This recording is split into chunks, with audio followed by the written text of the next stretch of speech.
Hello बच्चों, कैसे हैं आप सब लोग। आशा करता हूँ आप सभी स्टूडेंट्स बहुत अच्छे होंगे और अपने घर पर स्टडी भी कर रहे होंगे। तो बच्चों, मैं हूँ Tanveer sir, Adarsh mission high school से। Welcome to my channel study with Tanveer sir. तो बच्चों, आज हम class 10th subject social science का चैप्टर 6 जिसका नाम है भारत के सांस्कृतिक विरासत के स्थल, यानी कौन कौन से हमारे सांस्कृतिक विरासत हैं और उनके स्थल हैं, उसके बारे में यहाँ पे जानेंगे। भारत समृद्ध प्राकृतिक सांस्कृतिक विरासत वाला एक देश है। प्राकृतिक और सांस्कृतिक विरासत के स्थलों को देखने के लिए देश विदेश से अनेक यात्री जो हैं वो ट्रैवलर जो हैं वो घूमने के लिए यहाँ पे ट्रैवलिंग करने के लिए आते हैं। प्रस्तुत पाठ में भारत के सांस्कृतिक विरासत के स्थलों का हम परिचय यहाँ पे जानकारी प्राप्त करेंगे। अजंता की गुफाएं, तो सबसे पहला यहाँ पे दिया है सांस्कृतिक विरासत स्थल के रूप में अजंता की गुफाएं। अजंता की गुफाएं महाराष्ट्र राज्य के औरंगाबाद जिले के अजंता गांव के पास आई हुई है। सह्याद्री पर्वत श्रृंखला के पास घोड़े के नाल के आकार की यह गुफा कुल 28 गुफाएं हैं।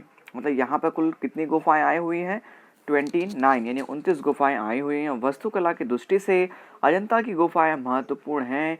यहाँ की गुफाएं दो भागों में बांटा जा सकता है। एक तो चित्रकला के आधारित गुफाएं, दूसरा शिल्पकला आधारित गुफाएं।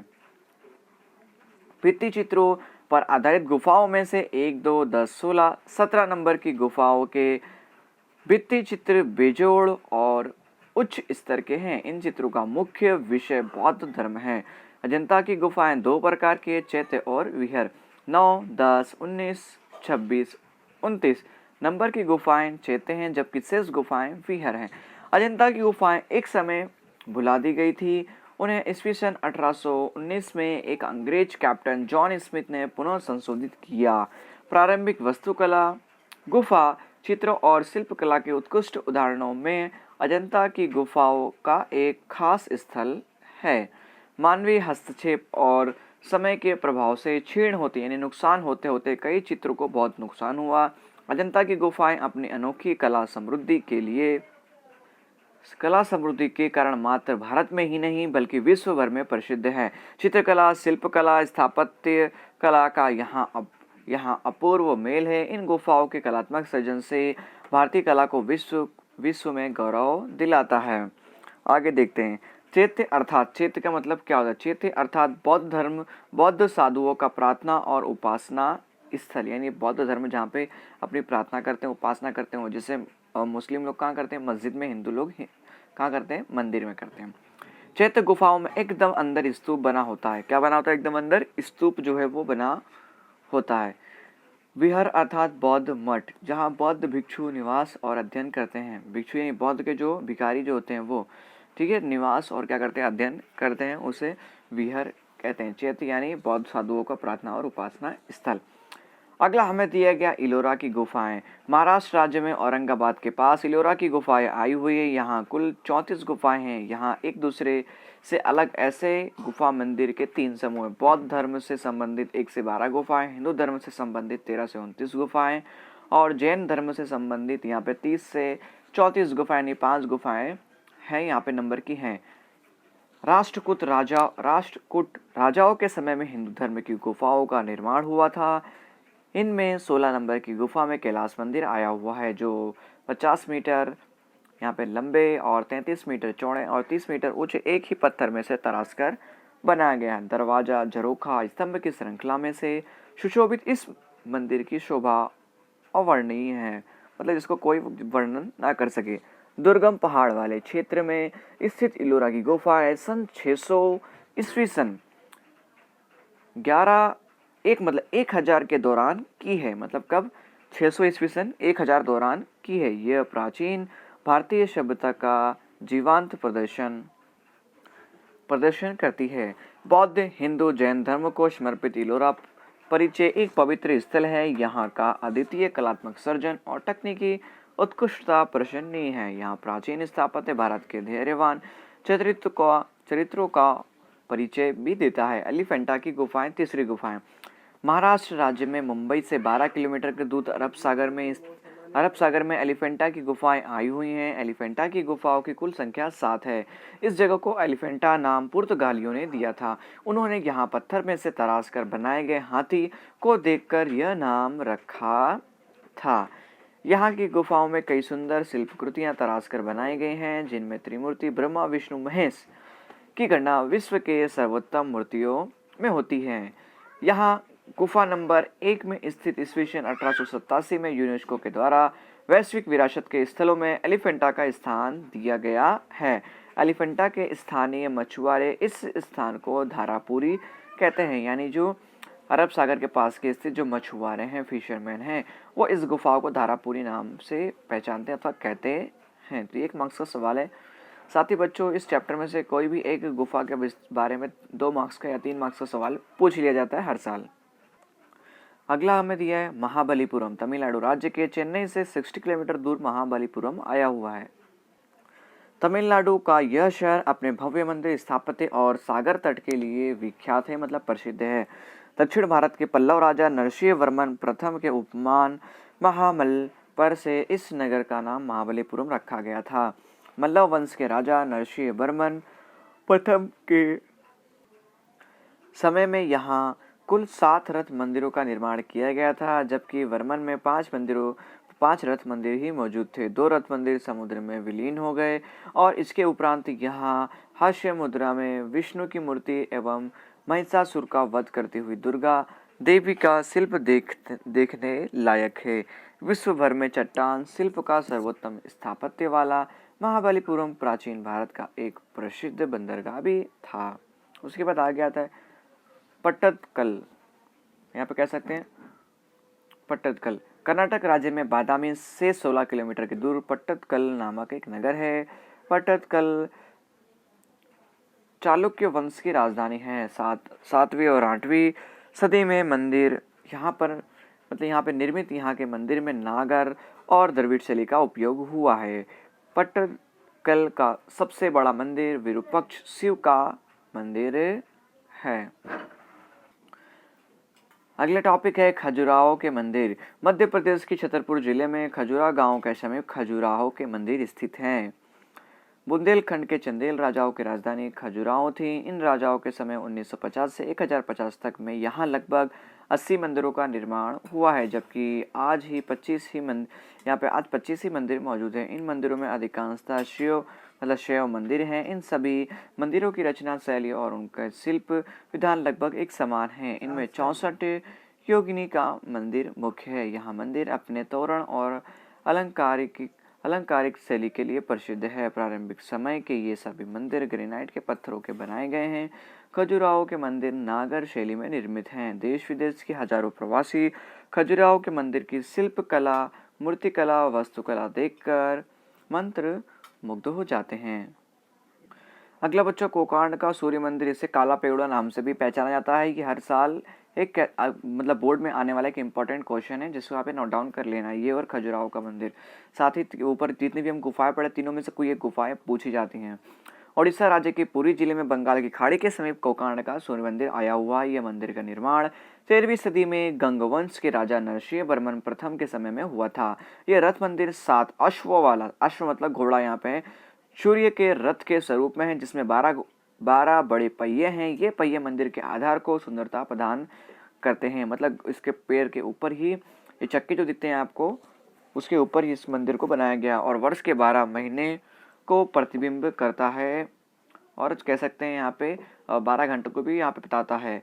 पहिए के प्रत्येक चक्र में 8 मोती तीलियां हैं जो दिन के 8 प्रहर दर्शाती हैं। चित्रांकन और विषय वैविध्य की दृष्टि से यह मंदिर अद्वितीय है। यह मंदिर का निर्माण काले पत्थरों से हुआ है, इसलिए इसे काला पेगोड़ा के नाम से भी पहचाना जाता है। तो काला पेगोड़ा के नाम से क्यों पहचाना जाता है? क्योंकि यह मंदिर का निर्माण जो है वो काले पत्थरों से किया गया है, इसलिए इसे काला पेगोड़ा नाम से भी जाना जाता है। मंदिर का नाम क्या है? कोकार्ण का सूर्य मंदिर। दिव्य, सांसारिक और सजावटी तीनों प्रकार की शिल्पों में 13वीं सदी की ओडिशा की संस्कृति और सभ्यता प्रतिबिंब होती है। अगला मंदिर दिया गया बृहदेश्वर मंदिर। तो बच्चों ये कोई इतना इंपॉर्टेंट मंदिर नहीं है, एग्जाम में दृष्टि से नहीं आता है। बृहदेश्वर मंदिर तमिलनाडु राज्य के तांजावुर यानी तंजौर कहा जाता है। तंजौर में बृहदेश्वर मंदिर आया हुआ है। यह मंदिर का निर्माण 1003 ईस्वी सन 1010 के समय के दौरान हुआ था। यह मंदिर महादेव शिव का है, इसलिए इसे बृहदेश्वर मंदिर कहा जाता है। चोल वंश के राजा राजराज प्रथम ने इस मंदिर का निर्माण करवाया था, इसलिए इसे राजराजेश्वर मंदिर भी कहा जाता है। यह मंदिर 500 फुट लंबे और 250 फुट चौड़े चहारदीवारी वाले मैदान में बनाया गया है। यह मंदिर का शिखर जमीन से लगभग 200 फुट ऊंचा है और उस समय बृहदेश्वर मंदिर की गणना ऊंचे शिखर वाले मंदिरों में होती थी। भव्य शिखर, विशाल आकार के बीच संवादिता और कलात्मक सुशोभन के कारण यह मंदिर भारतीय स्थापत्य कला का सर्वोत्तम विरासत वाला है। इसी तरह द्रविड़ शैली में निर्मित यह मंदिर दक्षिण भारत के भव्य मंदिरों में स्थान रखता है। अगला देखते हैं बच्चों, कुतुब मीनार। कुतुब मीनार दिल्ली में स्थित सल्तनत कालीन स्थापत्य का उत्तम उदाहरण है। 12वीं सदी में इसका निर्माण गुलाम वंश के स्थापक कुतुबुद्दीन ऐबक ने शुरू करवाया था, जिसकी मृत्यु के पश्चात उसके दामाद इल्तुतमिश ने इसका काम पूर्ण करवाया। कुतुब मीनार 72.5 मीटर ऊंची एक मीनार है। इसके भूतल का घेरा जो है वो 13.75 मीटर, यानी जमीन के अंदर घेरा कितना है, इसे 13.75 यानी 13.5 मीटर जो है यहाँ पे इसको अंदर दबाया गया है, मतलब इसके नीचे दबाया गया जमीन के अंदर, जो ऊंचाई पर जाने पर 2.75 मीटर हो जाता है, यानी नीचे बहुत बड़ा और ऊपर छोटा हो जाता है। कुतुब मीनार को लाल पत्थर और संगमरमर से बनाया गया है। उस पर कुरान की आयतें तराशी गई हैं। कुतुब मीनार भारत में पत्थरों से बनी सबसे ऊंची स्तंभ मीनार है। अगला टॉपिक हमें दिया गया हम्पी। हम्पी कर्नाटक राज्य के बेल्लारी जिले के हॉसपेट तहसील में स्थित है। हम्पी विजयनगर साम्राज्य की राजधानी है। विजयनगर के शासक कला प्रेमी थे। उनके शासनकाल में विजयनगर राज्य में स्थापत्य की विशिष्ट शैली का विकास हुआ है। उसके बाद विजयनगर स्थापत्य शैली की मुख्य विशेषता विशाल पत्थरों को तराशकर बनाया गया भव्य, ऊंचा और कलात्मक स्तंभ है। स्तंभ और स्तंभावलियों पर देवों, मनुष्य, पशु, पक्षियों, योद्धाओं, नर्तकी वगैरह के अत्यंत सुंदर और कलात्मक शिल्प को तराशे गए हैं। विजयनगर साम्राज्य में हम्पी नगर में कृष्णदेवराय के समय विट्ठल मंदिर और हजारा मंदिर का निर्माण हुआ है, मतलब हजारा राम मंदिर का निर्माण हुआ। इसके उपरांत यहाँ विरूपाक्ष मंदिर, श्री कृष्ण और अच्युत राय के मंदिर भी आए हुए हैं। हुमायूं का मकबरा।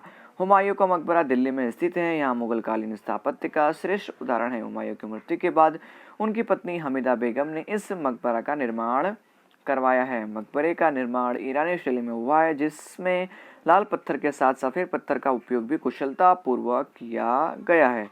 तो बच्चों यहाँ हमने देखा हुमायूं की बीवी का नाम क्या था, हमीदा बेगम था। अब अगला टॉपिक हमारा दिया आगरा का किला, यानी जिसे लाल किला भी कहते हैं। उत्तर प्रदेश के आगरा जिले में स्थित यह किला लाल पत्थरों से बना हुआ, इसलिए इसे लाल किला भी कहा जाता है अथवा तो आगरा का किला भी कहा जाता है। इस किले का निर्माण अकबर ने, यानी हुमायूं का बेटा अकबर ने ईस्वी सन 1565 में करवाया था। आगरा के किले पर हिंदू और ईरानी शैली का स्पष्ट प्रभाव देखने को मिलता है। इस किले के किनारे 70 फुट ऊंची हैं दीवारें जो हैं वो, और किले का घेरा 1.5 मील है। कितना, मतलब 1.5 किलोमीटर तक इसका घेरा किया हुआ है। इसके निर्माण में लाल पत्थर इस तरह कुशलता पूर्वक जोड़े गए थे कि दीवार में कहीं भी दरार नहीं दिखाई देती। अकबर ने किले के अंदर जहांगीर महल बनवाया है और जहांगीर महल में गुजराती और बंगाली शैली के स्थापत्य का प्रभाव स्पष्ट रूप से देखने मिलता है। शाहजहां ने अपने जीवन के अंतिम दिन यहीं पर बिताए थे। शाहजहां कौन, तो औरंगजेब का पिता जो शाहजहां है। उसके बाद अगला बहुत ही इंपॉर्टेंट टॉपिक आता है ताजमहल। साथ ही सबसे ज़्यादा गवर्नमेंट पैसा कमाती है इस ताजमहल से। पर्यटक जो है यहाँ पे आते हैं। साथ ही बच्चों अगला बहुत ही इंपॉर्टेंट पॉइंट है ताजमहल, जिससे हमारी जो इंडियन गवर्नमेंट जो है, भारतीय सरकार जो है, भारत की सरकार, वो सबसे ज़्यादा पैसा कमाती है इस ताजमहल से। आप जैसा कि आप जानते हैं, दुनिया के 7 अजूबों में से 7 वंडर्स में से एक जो वंडर है, यानी एक अद्भुत जो है वो क्या है, ताजमहल भी है। उसका भी गिनती उसके अंदर होती है। भारत के उत्तर प्रदेश राज्य के आगरा में यमुना नदी के किनारे स्थित ताजमहल है। यह विश्व के 7 आश्चर्यों में से, यानी 7 अद्भुत में से एक अद्भुत है।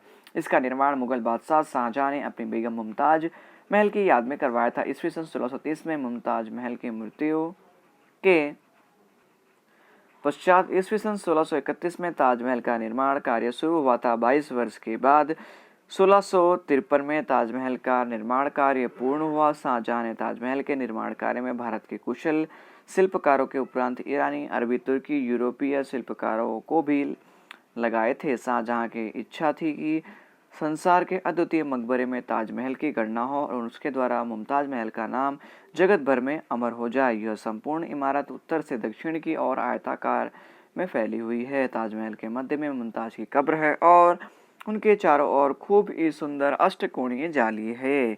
उनके मेहराब पर एक उक्ति लिखी हुई है, स्वर्ग में पवित्र दिलों का स्वागत है। ताजमहल भारतीय स्थापत्य कला की भारतीय विरासत को गौरवान्वित करता है और देश विदेश के प्रवासियों के लिए एक अद्भुत आकर्षण का केंद्र बना हुआ है। अगला एक इम्पोर्टेंट टॉपिक है लाल किला। तो जहाँ पर हमारे जो प्रधानमंत्री जो है वो हर साल यहाँ पे तिरंगा फहराते हैं लाल किले पे, ठीक है। तो दिल्ली में स्थित लाल किला का निर्माण शाहजहां ने 1638 में करवाया था। लाल पत्थरों से तैयार इस किले में शाहजहां ने अपने नाम से शाहजहानाबाद को बसाया था। इस किले के अंदर दीवाने खास, दीवाने आम, रंग महल जैसे खूबसूरत इमारतें बनवाई गई हैं।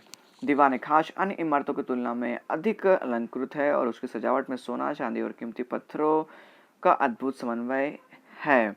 लाल किले में अन्य इमारतों में रंग महल, मुमताज का शीश महल, लाहौरी दरवाजा, मीना बाजार, मुगल गार्डन जैसे आकर्षणों का समावेश होता है। इसी किले से शाहजहां ने कलात्मक मयूरासन बनवाया था, जिसे नादिर शाह अपने साथ ईरान ले गया। लाल किला मुगल स्थापत्य की उत्कृष्ट इमारतों में से एक है और हर वर्ष राष्ट्रीय त्योहारों, अब बच्चों राष्ट्रीय त्यौहार मतलब क्या, जैसे 15 अगस्त, 26 जनवरी, ठीक है, ये हमारे राष्ट्रीय त्यौहार हैं के प्रसंग पर इस किले पर ध्वजवंदन प्रधानमंत्री के द्वारा किया जाता है। अगला टॉपिक हमें यहाँ पे दिया गया फतेहपुर सिकरी। तो चलिए बच्चों इसे भी देख लेते हैं। उत्तर प्रदेश के आगरा में 26 किलोमीटर की दूर फतेहपुर सिकरी आया हुआ है। अकबर ने सूफी संत सलीम चिश्ती की याद में यह शहर बसाया था और उसे अपनी राजधानी बनाया था। सिकरी में इमारतों का कार्य ईस्वी सन 1569 में शुरू हुआ था और 1572 तक यहाँ की कई इमारतें बन गई थी। इन इमारतों में बिरबल का महल, बीबी मरियम का सुनहरा महल, तुर्की सुल्तान का महल, जामा मस्जिद और कुछ बुलंद दरवाजा श्रेष्ठ हैं। बुलंद दरवाजा 41 मीटर चौड़ा और 50 मीटर ऊंचा है। फतेहपुर सिकरी की दूसरी प्रसिद्ध इमारतों में से जोधाबाई का महल, पंच महल, शेख सलीम चिश्ती का मकबरा, दीवाने आम, दीवाने खास और ज्योतिष महल उल्लेखनीय है। तो बच्चों यहाँ पर आप जो ये देख रहे हो दरवाजा, तो ये बच्चों बुलंद दरवाजा है जिसके यहाँ पे आप देख रहे हो अकबर के द्वारा बनवाया गया। अगला हमें दिया है गोवा के देवल। पुर्तगालियों के साथ ईसाई धर्म के धर्मगुरु भी भारत में आए थे। गोवा पुर्तगालियों की राजधानी थी। यहाँ बेसिलिका ऑफ बॉम जीसस या बेलाशिका ऑफ गुड जीसस देवल चर्च पुराने गोवा में आए हुए हैं। यहाँ सेंट फ्रांसिस जेवियर का पार्थिव शरीर सुरक्षित ढंग से रखा गया है। यानी सेंट फ्रांसिस जेवियर का पार्थिव शरीर, यानी जो शरीर जो था शर्व, उसे सुरक्षित ढंग से रखा गया है। कई वर्षों के बाद भी उनका पार्थिव शरीर विकृत नहीं हुआ है। इसके उपरांत गोवा में अनेक चर्च हैं। गोवा अपने रमणीय समुद्री तट के लिए प्रसिद्ध है, जहाँ पे लोग घूमने के लिए भी जाते हैं। तो यही है हमारा बेलाशिका ऑफ बॉम जीसस देवल। अगला दिया गया चंपानेर, हमें यहाँ पे दिया गया जिसके बारे में विस्तृत जानकारी हम यहाँ पे प्राप्त करेंगे। चलिए देखते हैं। गुजरात के पंचमहल जिले में हालोल तहसील में पावागढ़ के तलहटी में चंपानेर गांव बसा हुआ है। महमूद बेगड़ा ने चंपानेर पर विजय प्राप्त करने के बाद कुछ समय के लिए चंपानेर को अपनी राजधानी बनाई थी और उसे मोहम्मदाबाद नाम दिया था। चंपानेर में मोती मस्जिद, जामी मस्जिद, ऐतिहासिक किला है। चंपानेर के स्थापत्य कला और ऐतिहासिक महत्व को ध्यान में रखकर यूनेस्को ने उसे 2004 में वैश्विक विरासत स्थलों के सूची में शामिल किया गया था। यह हमारे गुजरात के लिए बहुत ही गौरव की बात है। ये आप देख रहे हैं जामी मस्जिद जो गुजरात के चंपानेर में आई हुई है। अगला दिया है गुजरात के सांस्कृतिक विरासत के स्थल। गुजरात शिल्प स्थापत्य कला के क्षेत्र में महत्वपूर्ण स्थान रखता है। यहाँ गुफा स्थापत्य, मंदिर मस्जिद, किले, बावली, तोरण वगैरह कई स्थापत्य क्षेत्र देखने को मिलते हैं। अब गुजरात के सांस्कृतिक विरासत के स्थलों का परिचय प्राप्त करेंगे। धोलावीरा और लोथल। धोलावीरा और लोथल दोनों सिंधु सभ्यता के नगर थे। धोलावीरा कच्छ के बचाव तहसील के खादी द्वीप में आया हुआ है। धोलावीरा अपने आदर्श नगर रचना, हड़प्पी संस्कृति के व्यापार वाणिज्य के केंद्र के लिए प्रसिद्ध है। आज से लगभग 5000 वर्ष पहले इस नगर में गहना बनाने तथा मनका बनाने के केंद्र देखने को मिलते थे। लोथल अहमदाबाद भावनगर हाईवे के समीप एक पुरातत्वीय स्थल है, यानी पौराणिक स्थल है, जो प्राचीन समय में व्यापार वाणिज्य से फलता फूलता और सुविधा से युक्त हड़प्पीय संस्कृति का बंदरगाह था धोलावीरा। अगला टॉपिक बच्चों आप जो देखने वाले हैं जूनागढ़। तो जूनागढ़ के अंदर ये वहाउद्दीन वजीर का मकबरा आया हुआ है, जिसके बारे में विस्तृत जानकारी यहाँ पे हम प्राप्त करेंगे। जूनागढ़ में अशोक का शिलालेख, खापरा कोड़िया के बौद्ध गुफाएं, ऊपरकोट जैन मंदिर, दामोदर कुंड, अड़ीकड़ी की बावली, पुराना राजमहल, नवगढ़ कुआं, उसके बाद मोहब्बत खान का मकबरा, वहाउद्दीन वजीर का मकबरा आदि दर्शनीय स्थल हैं। महाशिवरात्रि के अवसर पर गिरनार के तलहटी में भावनाथ का विशाल मेला लगता है। तो यहाँ पे आप जो मंदिर देख रहे हैं, यहाँ पे मकबरा, ये वहाउद्दीन वजीर का मकबरा है। अहमदाबाद की पहचान ऐतिहासिक नगर के रूप में होती है। अहमदाबाद में भद्र का किला, जामा मस्जिद, रानी शिबरी की मस्जिद, सरखेज का रोजा, काकरिया तालाब, झूलते मीनार, सीधे सैयद की जाली, हट्टी सी का डेरा यानी मंदिर, रानी रूपमती की मस्जिद आदि दर्शनीय स्थापत्य हैं। सारंगपुर दरवाजा के बाहर राजपुर गोमतीपुर में स्थित झूलती मीनार अपने रहस्यमय कंपन के लिए प्रसिद्ध है। झूलती मीनार जो है वो अतिशय बारीक और सुंदर वनस्पतिक और भौमितिक रचना के कारण सीधे सैयद की जाली बहुत विख्यात है। यहाँ पे आप देख रहे हैं ये सीधे सैयद की जाली। उसके बाद बच्चों अगला टॉपिक हमें यहाँ पे दिया गया पाटन, जो उत्तर भारत में उत्तर गुजरात का हिस्सा है। पाटन में सहस्त्रलिंग तालाब, रानी सिबरी की वाव, रानी सती की वाव और सिद्धपुर में स्थित रुद्र महल देखने लायक स्थापत्य है। पाटन से 26 किलोमीटर की दूर आए सिद्धपुर में रुद्र महल के भग्न अवशेष महल की भव्यता का परिचय देते हैं। भीमदेव प्रथम की रानी उदयमती ने प्रजा के लिए पानी की व्यवस्था है तो वाव यानी वावली का निर्माण करवाया था, जिसे आज रानी की वाव कहते हैं। ईस्वी सन 1140 में सिद्धराज जैसे ने सहस्त्रलिंग तालाब का निर्माण करवाया था। इसके उपरांत वडनगर में किला, शर्मिष्ठा तालाब और कीर्ति तोरण दर्शनीय स्थल है। वहाँ के पत्थर के 2 स्तंभों पर कमान जैसी रचना करके यह तोरण बनाया गया है। मेश्व नदी के किनारे स्थित श्याम लाजी मंदिर प्राचीन यात्रा स्थल है, उसकी स्थापत्य कला अजोड़ है। तो बच्चों आप यहाँ पर इस जो मैप के अंदर देख रहे हैं ये मैप, तो यहाँ पर आप जो रेड रंग से देख रहे हैं, ठीक है, यानी जो हमारा ट्रायंगल टाइप का शेप जो देख रहे हैं यहाँ पे, वो जो है वो प्राकृतिक विरासत के स्थल हैं। जबकि आप जो सर्कल देख रहे हैं गोल कलर का, ठीक है, वो जो हमारा क्या है यहाँ पे सांस्कृतिक विरासत के स्थल हैं। तो रेड जहाँ पे जैसे एलिफेंटा की गुफाएं हो गई, फिर ये पश्चिम घाट हो गया, ठीक है, यहाँ पे हिमालय राष्ट्रीय उद्यान हो गया। तो ये सारे जो हैं ये सब क्या है प्राकृतिक विरासत के स्थल है। जबकि यहाँ पे जो सर्कल आप देख रहे हैं गोल गोल ब्लू कलर का, तो ये सारे क्या हैं हमारे सांस्कृतिक विरासत के स्थल हैं। इसे आपको अच्छे से देख लेना है। तो राष्ट्रीय विरासत के स्थल हमने यहाँ पे देख लिए। क्षत्रप काल के दौरान गुजरात में कई स्तूपों और विहारों का निर्माण हुआ था। इसमें जूनागढ़ का किला, बोर देवी तथा श्याम लाजी के समीप देव की मोरी, जूनागढ़ गिरनार में हटवा बौद्ध स्तूप के अवशेष प्राप्त हुए हैं। इसके उपरांत वावा प्यारा, ऊपरकोट, खपरा, कोड़िया, खम्बालीड़ा, तजाला, साड़ा, डांग, छिछुरीझर, कड़िया, डूंगर वगैरह स्थलों पर गुफा स्थापत्य हैं। और इतना भी जानिए भी देख लेते हैं हम यहाँ पे। वाव का सीढ़ियों वाला कुआं, सीढ़ियों के 1, 2, 3, 4 मुख्य और 3, 6, 9 या 12 कुट मंजिल हैं। वाव के मुख्य प्रकार जो है वो नंदा, भद्रा, जया और विजया है। गांधीनगर के पास अड़ालज की वाव, पाटन की रानी की वाव, जूनागढ़ की अड़ीकड़ी की वाव, उपरांत नडियाद का यहाँ पे महमदाबाद, उमरेठ, उसके बाद कपड़वंज, वटवाड़, कलेश्वरी, महिसागर जिला वगैरह स्थलों पर भी वाव हैं। महानगर जिले के पालिताना के शत्रुंजय पर्वत पर अनेक जैन मंदिर आए हुए हैं। इनमें से कुछ मंदिर का निर्माण ईसवीं सदी में हुआ था। महसाणा जिले के खेरालू तहसील के डीबा गांव के निकट पहाड़ियों पर तरंगा तीर्थ आया हुआ है। यहाँ तारा माता का मंदिर भी है। गिर सोमनाथ जिले में स्थित सोमनाथ मंदिर और देवभूमि द्वारका का द्वारकाधीश मंदिर भव्य ऐतिहासिक विरासत वाला है। गुजरात की सांस्कृतिक विरासत की यह सूची अभी पूर्ण नहीं है। इनके अतिरिक्त अन्य स्थल भी हैं जो गुजरात की सांस्कृतिक विरासत को समृद्ध बनाते हैं। दक्षिण भारत के प्राचीन मंदिर के स्थल। दक्षिण भारत के प्राचीन मंदिर अपनी अलग शैली के लिए खास विख्यात थे। दक्षिण भारत के मंदिर द्रविड़ शैली के थे।